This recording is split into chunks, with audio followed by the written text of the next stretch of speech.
I cleared NEET with 100 or 112th maths boards.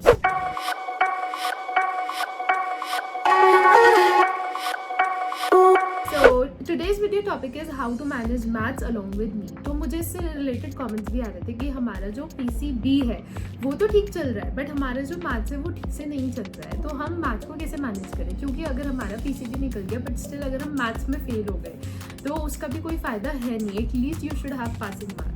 तो इस video में हम वही डिस्कस करने वाले हैं, बट मैं आप लोगों को पॉइंटर्स बताऊँ उससे पहले मैं आप लोगों को अपनी बैक स्टोरी बताऊंगी, जिससे कि एटलीस्ट आप लोगों को थोड़ा आप रिलेट कर पाओ या थोड़ा ट्रस्ट हो आप लोगों को जो पॉइंटर्स मैं बताऊँ उन पे, क्योंकि आपको लगे कि हाँ ठीक है खुद से भी फॉलो किए होंगे. तो सबसे पहली चीज़ ये याद आती है कि मैंने 10th के बाद लाइक स्ट्रीम चूज़ करते टाइम मैंने मैथ्स को क्यों रखा. तो मैथ्स को रखने के दो मेन रीजंस थे मेरे. फर्स्ट कि मुझे मैथ्स अच्छी लगती है, ठीक है, लाइक मेरे लाइक स्टार्टिंग से ही मैथ्स में ऑलमोस्ट फुल मार्क्स आते थे, तो मुझे जो है मैथ्स अच्छी लगती थी. एंड इसमें भी अगर मैं बताऊँ तो एक बार क्या हुआ था, when I guess I was in the 3rd 4th class, तो एक बार मैंने ना पढ़ा नहीं अच्छे से एंड उस टाइम पे मैथ्स में मैं ऐसे बॉर्डर लाइन पे पास हुई. 3rd 4th क्लास की बात है ये. तो 3rd 4th क्लास में मैथ्स में मैं बॉर्डर लाइन पे पास हुई. उसके बाद मतलब मेरे को नहीं पता कि अब ये स्टोरी मेरे पेरेंट्स को भी याद होगी नहीं होगी, बट मुझे याद है क्योंकि मेरा चेंज वहीं से ही आया था. तो इन 3rd और 4th class I like just pass the exam ऐसा बॉर्डर लाइन पे. एंड उसके बाद आई रियलाइज कि नहीं यार अच्छे से करनी पड़ेगी मैथ्स को भी. एंड ये नहीं था कि उससे पहले मैं पढ़ती नहीं थी, पढ़ती मैं बचपन से ही थी, बट वो उस टाइम पे ये था कि हाँ उससे पहले कि पढ़ने का मन नहीं होगा या और मैं नानी के घर चली गई. तो मेरा ये था कि मेरे उस एग्ज़ाम की अच्छे से प्रिपरेशन हुई है. और मुझे वो भी याद है उसमें आया क्या था, उसमें डेसिमल वाली डिविजन्स आई थी, जो डेसिमल वाली डिविजन्स होती हैं.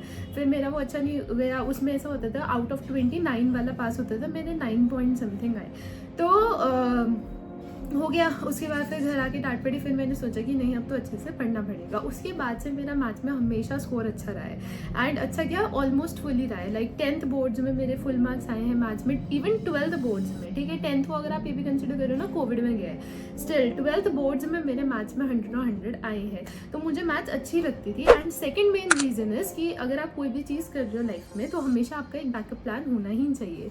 तो ये था कि अगर मेरा नीट नहीं हुआ तो मेरे पास अगर मैथ्स होगा तो मेरे पास काफ़ी सारे जो ऑप्शंस हैं वो ओपन रहेंगे, ठीक है. मैं इंजीनियरिंग कर सकती हूँ तो काफ़ी सारे ऑप्शंस जो हैं वो ओपन रहेंगे. या फिर अगर मेरा नीट नहीं हुआ तो मैं मैथ्स रिलेटेड कुछ कर सकती हूँ, क्योंकि वो तो मुझे पसंद है. तो इसलिए मैंने मैथ्स को रखा. तो अब अगर मैं आप लोगों को अपना सजेशन बताऊँ कि अगर आप इस वीडियो को देख रहे हो अभी एंड नेक्स्ट ईयर आप 11th में आने वाले हो, अभी आप 10th में हो, क्योंकि 10th 9th 10th के बच्चे जो है जिनको नीट देना होता है वो वीडियोज़ देखना चालू कर देते हैं. तो मैं आप लोगों को ये सजेस्ट करूँगी कि मैथ्स 11th में रखना, ठीक है. मैथ्स को 100% रखना. सिर्फ एक एक्सेप्शन है और वो ये है कि अगर अभी तक आप मैथ्स में बॉर्डर लाइन पे पास हो रहे हो, जैसे अगर 33 है तो 33 नंबर ही अगर आपके आ रहे हैं तो फिर मैथ्स को मत रखना. बट अगर उसके अलावा कोई भी रीज़न है कि आप पास तो हो जाते हो बट आपको पसंद नहीं है, तो इन सब चीज़ों को साइड में रख देना, फिर आप मैथ्स लेना. तो मेरी तरफ से आपका यही सजेशन रहेगा, क्योंकि बैकअप ऑप्शन जो है वो बहुत अच्छे रहते हैं. अब अगर कोई कहे कि हम तो नीट की प्रिपरेशन करते हैं, तो अब हमारा नीट के लिए टाइम पूरा नहीं हो पा रहा, तो अब हम मैथ्स कैसे करें साथ में. तो इसमें मैं ये चीज़ कहूँगी आपको कि जो मैथ्स है ना भाई, मैथ्स की ब्यूटी ही ये है कि इस मैथ्स जो सब्जेक्ट है ना ये सबसे कम एफर्ट्स मांगता है. लाइक अगर आप कंपेयर करोगे ना out of the 4 PCMB, maths सबसे कम एफर्ट्स मांगता है. एंड मैथ्स में जो लर्निंग पोर्शन है वो भी सबसे कम है. लाइक अगर आप देखो मैथ्स में क्या होता है, NCERT में यू हैव एक्सरसाइजेस, ठीक है. हर एक एक्सरसाइज से पहले कुछ फॉर्मूलाज है, you are suppose to do them and फिर आपकी एक्सरसाइज निकल जाएगी. तो मैथ्स सबसे कम एफर्ट्स मांगता है, सबसे कम लर्निंग पोर्शन मैथ्स में. You just have to learn a limited number of formulas. तो this is the beauty of maths. तो मैथ्स खुद से एफर्ट्स नहीं मांगता है. तो मैं ये कहूँगी कि अगर एक बच्चा है जो 11th 12th में नीट की प्रिपरेशन कर रहा है, तो अगर वो नीट के लिए डेडिकेटेड है तो उसका मैथ्स को करने का ऑटोमेटिकली हो जाएगा. उसको पता चल जाएगा कि हाँ उसको मैथ्स को कैसे मैनेज करना है, क्योंकि यहाँ पे प्रॉब्लम 50% बच्चों की है कि उनसे मैनेज नहीं हो रहा है, 50% की है कि उनसे हो नहीं रही है, ठीक है. तो जो मैनेज वाली बात है ना, अगर आप नीट के लिए डेडिकेटेड हो तो मैथ्स भी आपकी ऑटोमेटिकली हो जाएगी. नीट के लिए अगर आप डेडिकेटेड नहीं हो ना तो ही आप मैथ्स में बहाने मारोगे कि हमारा नीट इसलिए नहीं हो रहा क्योंकि हमारे पास तो मैथ्स नहीं है. जिन बच्चों के पास मैथ्स नहीं है वो तो कर पा रहे हैं नीट की प्रिपरेशन. बट यहाँ पे भी अगर मैं आप लोगों को एक प्लस पॉइंट बताऊँ ना, तो मैथ्स के अंदर टॉपिक्स आते हैं हमारे, like integration, differentiation, vectors, trigonometry. और इनको अगर आप छोड़ पे दोगे देन द बेसिक कैलकुलेशन। तो ये इन सारी चीज़ों की जो ज़रूरत है ना, ये फिजिक्स में पड़ती है। जब भी आप कोई कोचिंग ज्वाइन करोगे ना, तो वहाँ पे फिजिक्स के जो इनिशियल लेक्चर्स होंगे ना, वो आपके इंटीग्रेशन डिफरेंशिएशन पे ही होंगे। मैंने आकाश ज्वाइन करा था, वहाँ पे भी इनिशियल लेक्चर्स जो थे वो इसी चीज़ों पे थे, ठीक है। तो मैं ये कह रही हूँ कि अगर एक बच्चे के पास मैथ्स है तो वो तो भाई उसको तो ये टॉपिक्स बहुत अच्छे से आते होंगे, तो ये अल्टीमेटली उसको फिजिक्स में ही तो असिस्ट कर रहे हैं। तो मैथ्स को ना अपना बहाना मत बनाओ। अगर मैथ्स आप इसलिए ले रहे हो कि वो आपको इन फ्यूचर एक बैकअप प्रोवाइड कर सकता है, तो थोड़ी चीज़ें तो आपको उसके लिए करनी पड़ेंगी ना, कि एटलीस्ट आपके पासिंग मार्क्स तो आ जाए। अगर कोई कहे कि मैंने जैसे भी कहा कि आप अगर नीट के लिए डेडिकेटेड हो, मैथ्स आपकी ऑटोमेटिकली हो जाएगी। अब अगर कोई मुझे कहे कि आपका तो फर्स्ट अटेम्प्ट में नीट निकला नहीं था, तो फिर आप कैसे कह सकते हो खुद को कि आप नीट के लिए डेडिकेटेड थे। तो देखो, आई एग्री, मेरा नीट सेकंड अटेम्प्ट में निकला है, ठीक है, सेकंड अटेम्प्ट में मेरा नीट हुआ है, पर उसका मतलब ये नहीं है कि फर्स्ट अटेम्प्ट में मैं डेडिकेटेड नहीं थी या मैंने एफर्ट्स पुट नहीं किए थे। फर्स्ट अटेम्प्ट में भी मैंने एफर्ट्स बहुत पुट किए थे,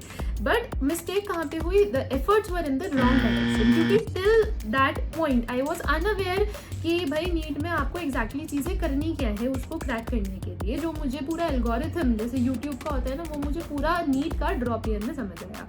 तो मैंने एफर्ट्स अपने फर्स्ट अटेम्प्ट में भी पुट किया। Then comes the very important point कि अब हम मैथ्स को करें कैसे। तो देखो, मेरी क्या थी, मैथ्स की मेरी थी ऑनलाइन कोचिंग, मतलब होती वो ऑफलाइन भी थी, बट मैं ऑनलाइन ही देती थी टाइम सेव करने के चक्कर में। तो क्या होता था, अगर मान लो क्लास है, ठीक है, ऑनलाइन 1 घंटे की क्लास होती थी यूजुअली, तो मैंने क्लास अटेंड करी, तो सर तो कहते थे कि साथ साथ में लिखना नहीं है, बट क्योंकि इतना टाइम होता नहीं था तो टाइम सेव करने के लिए मैं साथ साथ में लिखती रहती थी, ठीक है। तो जितने भी चीज़ें सर ने सॉल्व कराई वो साथ में लिखा, जितने भी फॉर्मूलाज हैं उनको मैंने अलग से लिखा, लाइक अलग से रजिस्टर में नहीं, पहले क्वेश्चन से पहले लिख लिया। तो इससे क्या होता था कि मेरा जो है ना एक पूरा स्टोर बन जाता था कि जिसके अंदर मेरे पास साथ में फॉर्मूलाज भी है, साथ में क्वेश्चन भी है।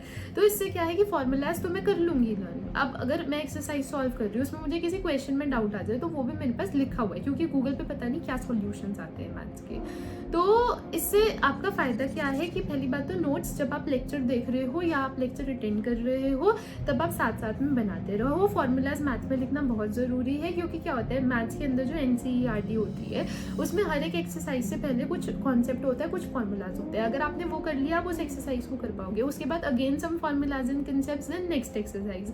तो ऐसे एक्सरसाइज वाइज चलता रहता है। एंड अगर मैं बताऊँ, मेरे 12th मैथ्स बोर्ड्स में 100 आए हैं, ठीक है। मैं ये नहीं कहूँगी कि मैंने कभी ये जो RD Sharma type of books है ये पढ़ी नहीं है, मैंने पढ़ी है, बट मैंने 11th एंड 12th में इन बुक्स को हाथ भी नहीं लगाया। मुझे ये भी नहीं पता कि RD Sharma type of books जो है वो 11th एंड 12th की आती भी है नहीं आती है, ठीक है, मुझे ये भी क्लियर नहीं है। बट मैंने 11th एंड 12th में मैथ्स के लिए सिर्फ मैथ्स NCERT करी है, प्लस कुछ एक्स्ट्रा क्वेश्चंस जो कोचिंग में सर कराते थे वो करे हैं, ठीक है। Maths NCERT is enough.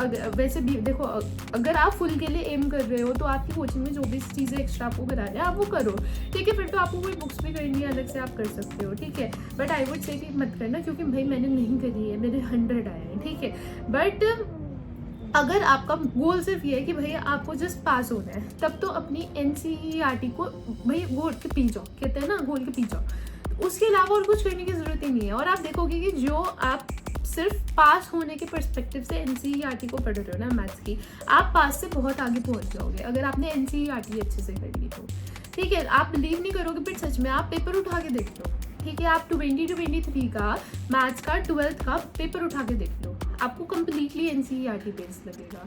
तो मैथ्स में मैं वही कह रही हूँ कि मैथ्स ज़्यादा एफर्ट्स नहीं मांगता है, थोड़े से एफर्ट्स आपको डालने हैं, थोड़ी सी लर्निंग आपको करनी है।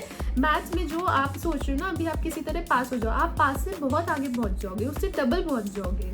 तो इसलिए मैं कह रही हूँ कि अगर आपने PCB के साथ मैथ्स को लिया ना, पहले आप मैथ्स को एज अ बोझ ट्रीट करना बंद कर दो, क्योंकि मैं कह रही हूँ अगर आप नीट के लिए डेडिकेटेड इनफ हो, मैथ्स आपकी ऑटोमेटिकली आप कर लोगे, उसकी फिर टेंशन ही नहीं है।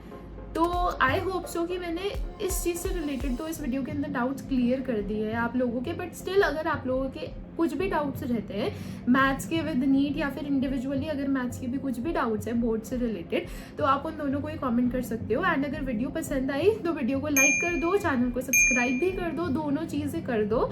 एंड अपने फ्रेंड्स के साथ भी शेयर कर दो who are going to give NEET और बोर्ड्स और JEE in coming years. Thank you.